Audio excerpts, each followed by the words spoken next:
क्या पाकिस्तान के 4 टुकड़े होने वाले हैं? क्या सीमा से सटे इलाकों में सीज फायर के बाद जो मॉक ड्रिल हो रहा है वो अगले युद्ध की तैयारी है? क्या मोदी अब इंदिरा वाला डिसीजन लेने का मन बना चुके हैं? राजनाथ सिंह ने क्यों कहा कि अगर नौसेना भी ऑपरेशन सिंदूर में शामिल होती तो स्थिति कुछ और होती? इन सवालों के जवाब जानने के लिए सबसे पहले राजनाथ सिंह के ताजा बयान पर गौर करिए, जिसमें उन्होंने कहा कि 1971 इसका गवाह है जब भारतीय नौसेना हरकत में आई थी तो पाकिस्तान 1 से 2 हो गए थे। अगर ऑपरेशन सिंदूर में भारतीय नौसेना अपने फॉर्म में आई होती तो पाकिस्तान के 2 टुकड़े ना होते, बल्कि मैं समझता हूं शायद 4 टुकड़े हो जाते। रक्षा मंत्री ने शुक्रवार को गोवा के तट से कुछ ही दूरी पर INS विक्रांत पर यह बात कही। इसके साथ ही उन्होंने कहा कि मैं ये बात फिर से बेहद नाराजगी में बेहद सोच समझ कर कहना चाहता हूं कि ऑपरेशन सिंदूर अभी खत्म नहीं हुआ है। ये सिर्फ एक विराम है, एक चेतावनी है। अगर पाकिस्तान ने फिर से गलती की तो भारत का उत्तर और भी कठोर होगा और इस बार उसे संभलने का मौका नहीं मिलेगा। रक्षा मंत्री ने कहा कि ऑपरेशन सिंदूर सिर्फ एक मिलिट्री एक्शन नहीं है, बल्कि आतंकवाद के खिलाफ भारत का फ्रंटल असॉल्ट है। हम आतंकवाद के खिलाफ हर उस तरीके का इस्तेमाल करेंगे जो पाकिस्तान सोच सकता है, मगर हम उन तरीकों का इस्तेमाल करने में भी संकोच नहीं करेंगे जो पाकिस्तान सोच भी नहीं सकता है। रक्षा मंत्री ने कहा कि हमारी फोर्स की फॉरवर्ड तैनाती के साथ साथ विक्रांत कैरियर बैटल ग्रुप की फोर्स प्रोजेक्शन ने भी हमारे इरादों को, क्षमता को प्रभावित संकेत दिया। उन्होंने कहा कि भारतीय सेना की मजबूत तैयारी ने दुश्मन के हौसले को पहले ही पस्त कर दिया।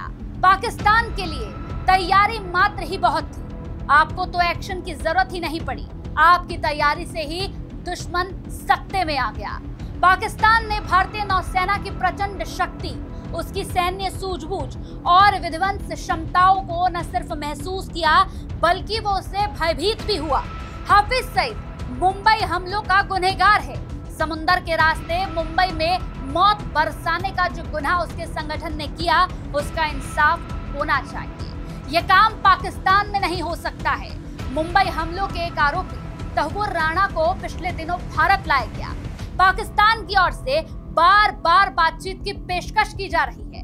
कल ही पाकिस्तान के प्रधानमंत्री ने फिर ये बात दोहराई है, मगर भारत ने साफ कह रखा है कि बात होगी तो आतंकवाद पर होगी, POK पर होगी। अगर पाकिस्तान बातचीत को लेकर गंभीर है तो उसे हाफिज सईद और मसूद अजहर जैसे आतंकवादियों को भारत को सौंपना होगा ताकि इंसाफ किया जा सके। बता दें कि INS विक्रांत भारत का पहला स्वदेशी विमान वाहक पोत है। इसे भारतीय एयरक्राफ्ट कैरियर में फाइटर जेट और हेलीकॉप्टर दोनों ही हैं। एयरक्राफ्ट कैरियर में 30 से ज्यादा एयरक्राफ्ट आ सकते हैं।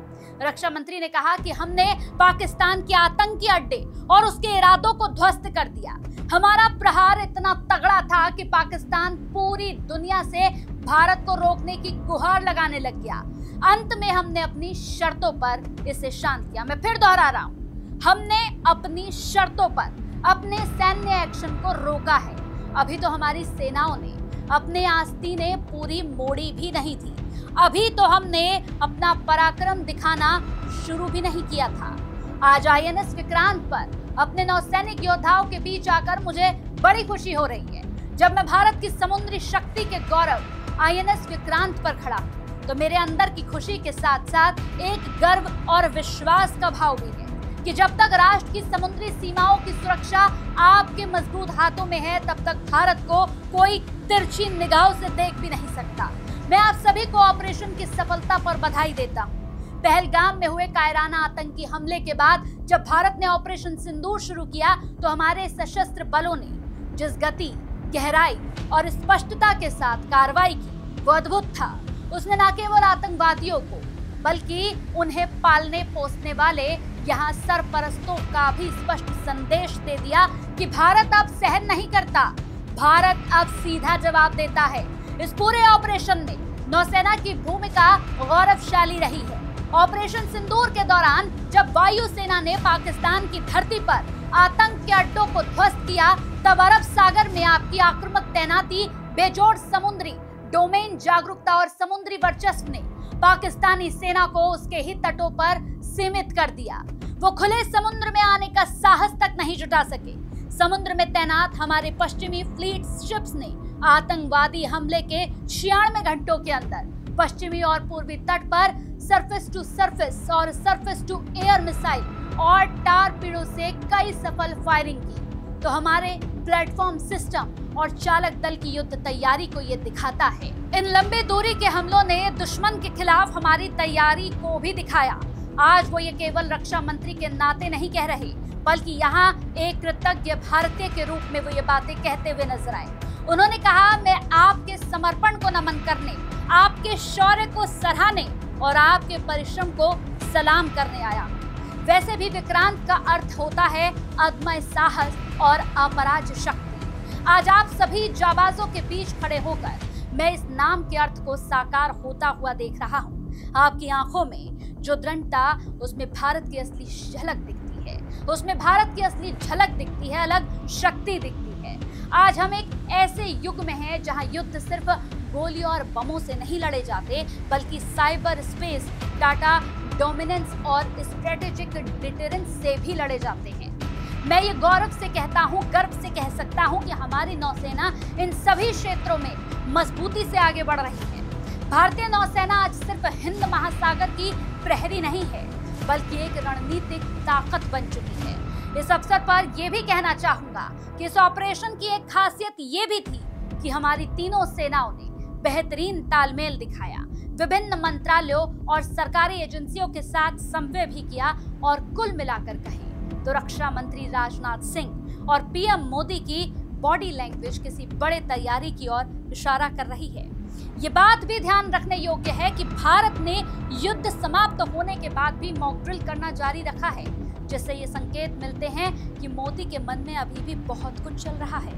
इसलिए वो लगातार भारतीय सेना का हौसला अफजाई कर रहे हैं। साथ ही भविष्य को देखते हुए सेना को आधुनिक बनाने और अत्यंत खतरनाक हथियार बनाने पर भी जोर दे रहे हैं, जिससे ये साफ हो जाता है कि आने वाले समय में पाकिस्तान पर कोई बड़ा एक्शन हो सकता है। तो पाकिस्तान तैयार रहे कि भारत अब रुकने और थमने वाला नहीं है।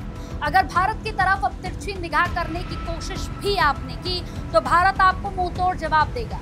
और भारत की शक्ति का तो राजनाथ सिंह ने खुद यहाँ पर आपको परचम दिया है, खुद आपको सबूत दिया है कि अभी हमने पूरी तरह से बाहों को फैलाया भी नहीं था, अभी तो सिर्फ हमने अपने हाथों को आगे बढ़ाया था तो ही आप डर गए।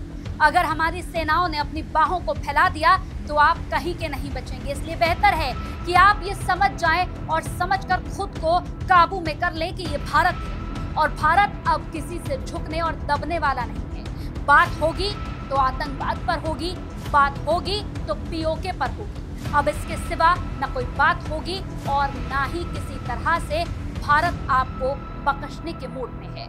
अगर भारत से आपने पंगा लिया तो यकीन मानिएगा भारत इतनी दूर फेंकेगा आपको कि एक या दो टुकड़े नहीं, पाकिस्तान आप तबाह हो जाएंगे।